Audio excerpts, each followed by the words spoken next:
अस्सलाम वालेकुम, आप देख रहे हैं प्रोग्राम पाकिस्तान एट 7। मैं हूं अरबाब जहांगीर। सबसे पहले एक नजर आज के टॉप ट्रेंड्स पर।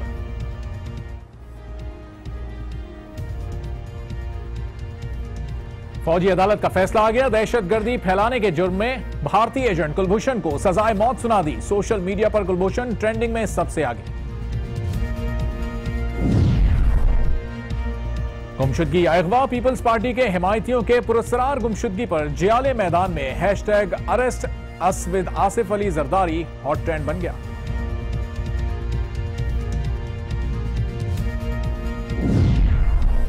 और खैबर पख्तूनख्वा हुकूमत का मंसूबा सोशल मीडिया पर जेर बहस। पीटीआई और मुस्लिम लीग नून फिर आमने सामने आ गई। सोशल मीडिया पर गधे चले चीन मकबूल ट्रेंड बन गया।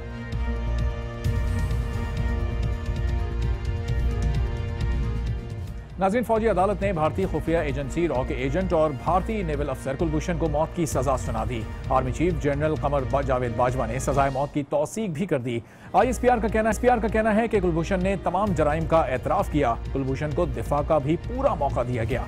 आईएसपीआर की जानिब से जारी बयान के साथ ही सोशल मीडिया पर इस हवाले से तबसरे और ख्यालात का इजहार किया जाने लगा।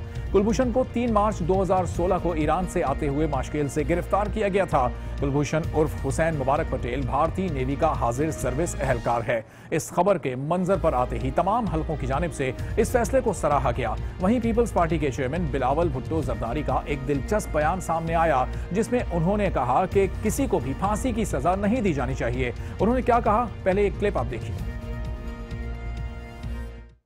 पाकिस्तान पीपल्स पार्टी जो है, हम सजाए डेथ सेंटेंसेस जो होते हैं हम उसके खिलाफ होते हैं। We don't believe in the death penalty in general. मेरा एक प्रिंसिपल स्टैंड है, जो भी होता है इन पे। मेरा नाना के खिलाफ जो हुआ था, तो I don't have faith in the death penalty. ये बड़ा कंट्रोवर्शियल इशू होता है। इंडियन स्पाई का इधर होना भी नहीं चाहिए, उनका बिल्कुल स्पेशल केस होता है। But I am talking about the death penalty in principle. Bilawal का बयान तो आपने सुना। इसी प्रोग्राम में आगे चलकर पीपल्स पार्टी की रहनुमा शर्मिला फारूकी से बात भी करेंगे, लेकिन पहले एक नजर डालते हैं कि इस हैशटैग पर कौन क्या कह रहा है। पहला ट्वीट है मेजर जनरल आसिफ गफूर का। उन्होंने अपने ट्वीट में लिखा है कि इंडियन रॉ एजेंट कुलभूषण को पाक फौज के फील्ड जनरल कोर्ट मार्शल के तहत मौत की सजा सुनाई गई। साथ ही उन्होंने आईएसपीआर के बयान की इमेज को भी अपने ट्वीट का हिस्सा बनाया है। पीटीआई रहनुमा असद उमर ने लिखा है कि कुलभूषण यादव को सजाए मौत दुरुस्त फैसला है। नाज बलोच लिखती हैं कि रॉ एजेंट को सजाए मौत दुश्मनों के लिए वाज़ेह पैगाम है जो पाकिस्तान में अदम इस्तेहकाम फैला रहे हैं। सीनियर जर्नलिस्ट मुबशिर जैदी लिखते हैं कि पाकिस्तान ने साबिक इंडियन नेवल ऑफिसर को मौत की सजा सुना दी। साथ ही उन्होंने कुलभूषण के बयान की रिकॉर्डिंग की इमेज भी शेयर की है। आगे बढ़ते हैं और आपको बताते हैं कि सीनियर एंकर जैस्मीन मंजूर अपने ट्वीट में लिखती हैं कि रॉ के एजेंटों के लिए यही मंजिल है। अगला ट्वीट है मारूफ एंकर मोईद पीरजादा का, जिन्होंने मेजर जनरल आसिफ गफूर के ट्वीट को रीट्वीट किया है। और अगला ट्वीट एंकर ज़ारा अंसारी का है, जिन्होंने लिखा है कि कुलभूषण को मौत की सजा भारत के लिए एक इंतहाई स्ट्रॉन्ग मैसेज है। और आखिरी ट्वीट है अमारा खान का, जो लिखती हैं कि अब देखना यह है कि कुलभूषण से मुतालिक सिर्फ ऐलान ही किया गया या इस पर अमल दरामद भी होगा। हैशटैग कुलभूषण पर ट्वीट्स तो आपने देखे, इसी बारे में बात करते हैं। हमारे साथ इस वक्त मौजूद हैं पीपल्स पार्टी की रहनुमा शर्मिला फारूकी। शर्मिला फारूकी साहब, बहुत शुक्रिया, आपने प्रोग्राम के लिए वक्त निकाला। फौजी अदालत की जानिब से कुलभूषण को सजाए मौत सुनाई गई, लेकिन बिलावल भुट्टो के बयान से ऐसा लगता है कि शायद उन्हें फैसला पसंद नहीं आया। वो कहते हैं कि पीपल्स पार्टी किसी को सजाए मौत दिए जाने के हक में नहीं है। क्या वाकई ऐसा ही है? पीपल्स पार्टी की यही पॉलिसी है? देखिए, उसूली तौर पे पीपल्स पार्टी सजाए मौत के खिलाफ है, क्योंकि आपको मालूम है कि हमारा एक बहुत ही तकलीफ दे और एक बहुत ही सेंसिटिव इशू शहीद जुल्फ़िकार अली भुट्टो साहब का अदालती कत्ल है, जहाँ उनको बेगुनाही के अंदर सजाए मौत दी गई। तो एक जनरल प्रिंसिपल है। और आपको याद होगा कि जब पीपल्स पार्टी की गवर्नमेंट आई थी 2008 में 2013 तक, तो सदर जरदारी ने डेथ सेंटेंस पे एक मॉरेटोरियम लगाया था। अब जहाँ तक यादव का ताल्लुक है, तो देखिए इंटरनेशनल नॉर्म्स के तहत, जिनीवा कन्वेंशन के तहत तमाम स्पाइज या उनके सहूलतकार उनको सजाए मौत दी जाती है। और कुलभूषण यादव को भी उसी कन्वेंशन के तहत एक इंटरनेशनल ट्रीटी के तहत उसको सजाए मौत दी गई है। देखिए, मुल्क की सालमियत और मुल्क की सलामती के आगे तो भी नहीं है। और लेकिन एक चीज़ बड़ी अहम है कि जब यादव ने मैजिस्ट्रेट के सामने अपना गुनाह कबूल किया और ये कहा कि वो स्पाइंग भी करता था और बिलखुसूस उसकी मुदाखलत थी बलूचिस्तान में और कराची में, और उसकी गिरफ्तारी भी बलूचिस्तान से हुई। तो एक जो जायज़ बात पीपल्स पार्टी और तमाम लोग जो डिमांड करते हैं वो यही है कि जो एविडेंस आया है इस ट्रायल के दौरान, वो एविडेंस जो है उसको शेयर किया जाना चाहिए पार्लियामेंट के अंदर, बिलखुसूस जो नेशनल सिक्योरिटी की पार्लियामेंट्री कमेटी है, और इसको रेस करना चाहिए इंटरनेशनल फोरम्स के ऊपर, ताकि दुनिया के सामने इंडिया की जो मुदाखलत है और जो दहशतगर्दी इंडिया पाकिस्तान के अंदर कर रहा है, वो तमाम लोगों में और तमाम दुनिया में, आलमी दुनिया के अंदर उसको बज़ाहिर करना चाहिए, जो कि ये हुकूमत करने में नाकाम रही है। देखिए, याकूब मेमन को भी इंडिया ने फांसी दी, अफजल गुरु को भी इंडिया ने फांसी दी, और ऐसे कई हमारे पास इंस्टेंसेस हैं जहां पर इंडिया ने कोई टॉलरेंस नहीं दिखाई है। हालांकि इन तमाम केसेस के अंदर कोई ऐसा खास एविडेंस नहीं था। ये तो एक बाकायदा ट्रायल हुआ है यादव का, जहां पर उसको एक सजाए मौत दी गई है, और आप देख रहे हैं कि इंडिया का इस वक्त क्या रिएक्शन आ रहा है। लेकिन शर्मिला साहब, फिर बिलावल साहब ये क्यों कह रहे हैं कि पीपल्स पार्टी फांसी की सजा तजवीज़ नहीं करती? हमारे मुल्क में जब ऐसे मुल्क दुश्मन अनासिर को पकड़ा जाए तो पीपल्स पार्टी क्या सजा तजवीज़ करेगी उनके लिए? नहीं, देखिए, शायद आपने उनकी पूरी जो गुफ्तगू है मीडिया के साथ उसको नहीं सुना है।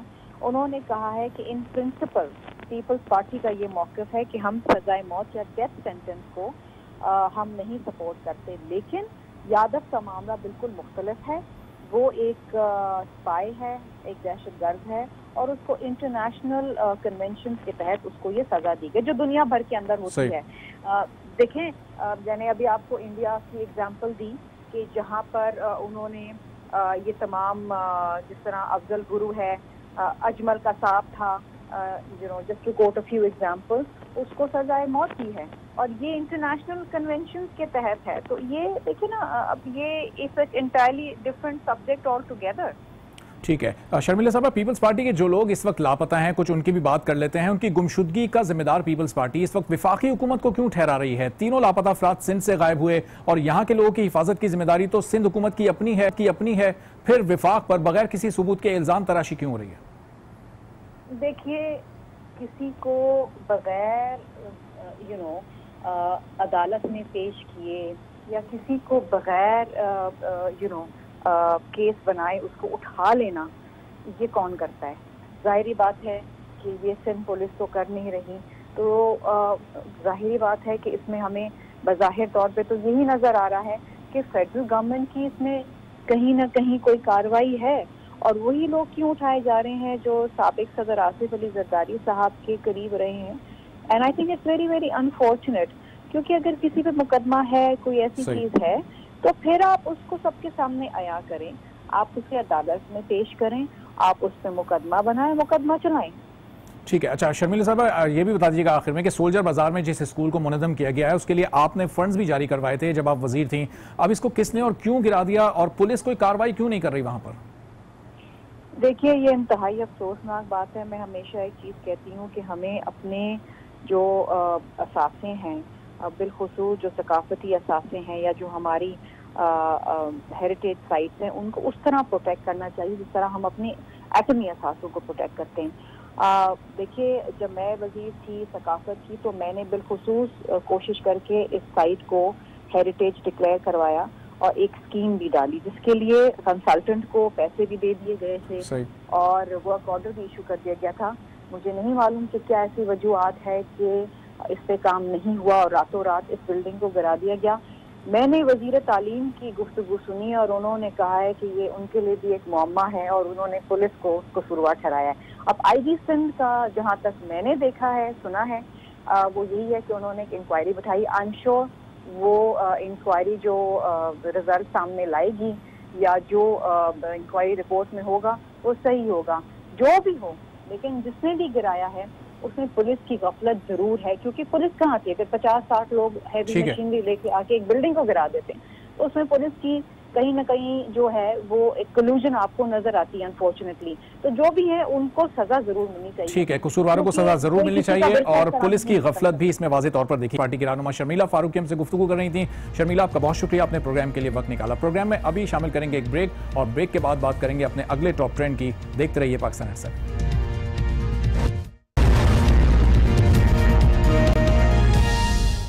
Welcome back to Pakistan at 7। Peoples Party रहनुमाओं को लापता किए जाने की खबरों पर सोशल मीडिया में भूचाल आ गया। Arrests VR Zardari social media पर टॉप ट्रेंड बन गया। साबिक सदर आसिफ अली जरदारी के दोस्तों की गुमशुदगी की खबर ने सोशल मीडिया पर हलचल मचा दी। सोशल मीडिया पर फाइल जियालो ने साबिक सदर के नाम से ट्विटर पर मुहिम शुरू कर दी। जियालो के साथ साथ इस हैशटैग पर पीपल्स पार्टी के मुखालफिन भी सरगर्म हैं। मुखालफिन की जानिब से पीपल्स पार्टी रहनुमाओं को कड़ी तनकीद का निशाना बनाया जा रहा है। साथ ही इस ट्रेंड के हिमायतियों पर तंज और तनकीद के निश्तर चलाए जा रहे हैं। इस हैशटैग पर कौन क्या कह रहा है, कुछ ट्वीट्स हम शामिल कर लेते हैं। जावेद नायाब लगारी का पहला ट्वीट है जो लिखते हैं कि हम सारे जियाले आसिफ अली जरदारी के साथ हैं, एस्टेब्लिशमेंट हमसे कभी नहीं जीत सकती। अगला ट्वीट शामिल करते हैं। शफकतुल्ला अपने ट्वीट में लिखते हैं कि इक़बा या गुमशुदगी हमें पीछे नहीं हटा सकती। साथ ही उन्होंने डिक्टेटर माइंडसेट की भौंडी कोशिश इसको करार दिया है। अगला ट्वीट वकार हसन का है और उन्होंने अपने ट्वीट में सवाल उठाया है कि सिंध हुकूमत कहां है, क्या सिंध के गांव देहात विफाक के ज़ेरे इंतजाम है। मजीद ट्वीट्स हम शामिल करते हैं। उस्मान लिखते हैं कि जब गिरफ्तार करने आएंगे तो जरदारी साहब ने कह देना है कि मैं तो भुट्टो हो गया था, बाकी ये सब जरदारी बन गए थे, इन्हीं को पकड़ो। कुछ और ट्वीट्स हम शामिल करते हैं। उबैद अपने ट्वीट में लिखते हैं कि उजैर बलोच और डॉक्टर आसिम की रिहाई के बाद भी जरदारी के हिमायती रो रहे हैं। और अगला ट्वीट है सैयद रजा का, और सैयद रजा इस ट्रेंड को शुरू करने वाले के बारे में लिखते हैं कि जिसने ये मजाक शुरू किया उसे गिरफ्तार कर लेना चाहिए। अली खान लिखते हैं कि इन सब लोगों को जेल में होना चाहिए जिन्होंने ये स्टूपिड ट्रेंड स्टार्ट किया।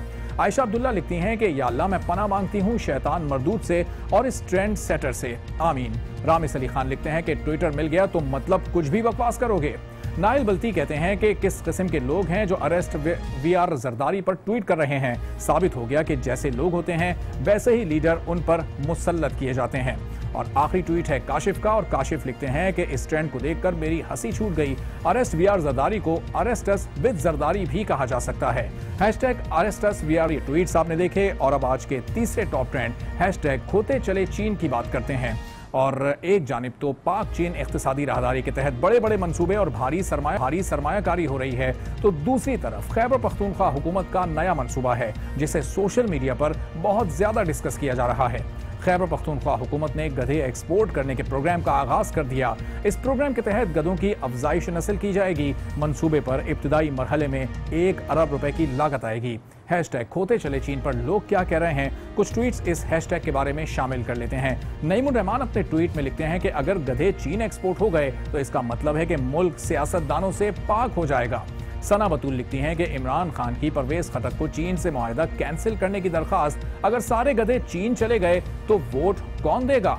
कुछ और ट्वीट्स हम शामिल करते हैं। बिलाल लिखते हैं कि दानिश्वरों का ख्याल है कि जैसे जैसे पीटीआई के गधे चीन को फरोख्त होंगे वैसे वैसे पाकिस्तान में अक्लमंदों की तादाद बढ़ती चली जाएगी। नईम लिखते हैं कि अब हम नया वजीर आजम कैसे मुकर्रर करेंगे। करप्शन वार की आईडी से गजाली ने अपने ट्वीट में तस्वीर शेयर की और नवाज शरीफ का फर्जी मुकालमा तहरीर किया कि हमारे लोगों को दीवार से लगाया जा रहा है। और तस्वीर में आप देख सकते हैं कि एक गधा दीवार के साथ खड़ा हुआ है। कुछ और ट्वीट्स भी हम शामिल करते हैं। इम्तियाज अहमद लिखते हैं कि यह आइंदा इंतखाबात में गेम चेंजर साबित होगा। देखते हैं कि पीटीआई मुस्लिम लीग नून के कितने वोटर्स को चीन बरामद करती है। इम्तियाज ने इसे प्री पोल रिगिंग भी करार दिया है। तारिक राजा ने अपने ट्वीट में चीन को खबरदार किया है कि एहतियात करें, पटवारी आ रहे हैं। और आखिरी ट्वीट है फरहान वर्क का। फरहान लिखते हैं कि यह सिलसिला सिर्फ खैबर पख्तूनख्वा में ही नहीं रहेगा। जब विफाक में हमारी हुकूमत बनेगी तो हम सारे पटवारियों को चीन भिजवा देंगे। टॉप ट्रेंड्स आपने जाने सोशल मीडिया पर कहां लोग सही सोच रहे हैं और कहां वो गलत हैं, ये आपने देखा। आपको आज का प्रोग्राम कैसा लगा, अपना फीडबैक हम तक पहुंचा सकते हैं और मुझे ट्विटर पर फॉलो भी कर सकते हैं। इसी के साथ आज के प्रोग्राम से इजाजत दीजिए। अल्लाह हाफिज।